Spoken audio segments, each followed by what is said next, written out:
Today on YouTube, we're going to talk about the defensive sacrifice. That may sound strange to combine the word sacrifice with defense. Usually we think of sacrificing as being a gambit where you're the attacker, but let's just say when somebody gives you a lot of donuts, sometimes the best way to make them happy is to give 1 or 2 donuts back. Let's see this in action, and instead of donuts, let's talk about danishes. If white plays the Danish gambit, which is where white offers a pawn, and then white offers you another donut, and then white says, I don't even care about this, I'm just going to play bishop c4 and offer you a third donut. Well, first of all, you don't have to capture all of the pawns, but if you do, if you're black here, you need to play a little carefully. Yes, you're up 2 pawns. However, your weak spot is being attacked.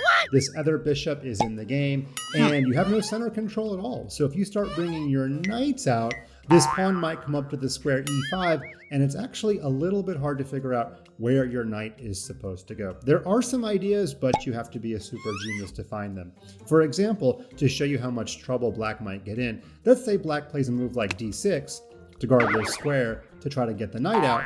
White might just develop, and then after knight f6, white might castle. And remember, if you take this pawn, you're asking for a world of trouble after rook e1. Your knight will be pinned. So black might play a move like bishop to e7, but things are still going to get very, very difficult to defend after e5. And after pawn takes queen b3, going after the weak spot, this knight is taking the pawn. White's going to get a pawn back. f7 is going to be really weak. You can't develop this bishop, otherwise you'll lose b7. And frankly, it's quite difficult for black to defend this. So I want to go back closer to the beginning, after black has captured a couple of pawns, but faces the danger of these laser beams coming down at the king's side.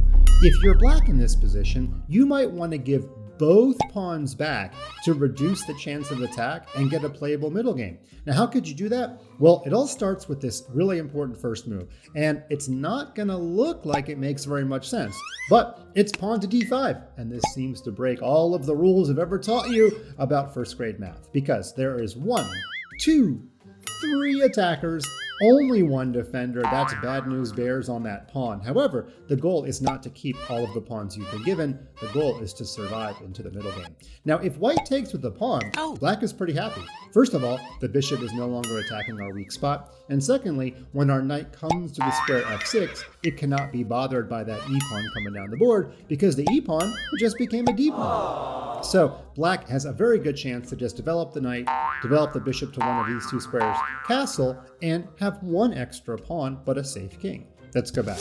Probably after the move d5, white wants to take with the bishop to keep the attack going on the weak spot. Now if we're black, we're going to play the move knight f6, which is about to get rid of one of white's key attackers. That's going to help black a lot if the knight can capture the bishop. But wait, you say, there's a cool trick by white. Oh, yeah, I know. But there's going to be a counter trick. I'm not sure if that's a word, but let's see what I'm talking about. If bishop takes f7, taking advantage of the king being overworked, the king takes, and it looks like we lost the queen. And indeed we did for a moment. However, there's a discovered attack coming, and luckily our bishop's on a dark square, and I spy a king on a dark square. So bishop to b4 check wins the queen back. Now white wants to get something for the queen, so white should retreat. But after we take, and the knight takes, if you count the material, or maybe I'll just do it quickly for you, it's totally equal, and yet black has a totally playable game. Is he winning? No, he's not winning, but he's not going to get himself checkmated in the opening. And in fact, I think black's position is even a little bit easier to play because you have an obvious target. In fact, rook e8 is a very good next move. Your king can duck back to safety.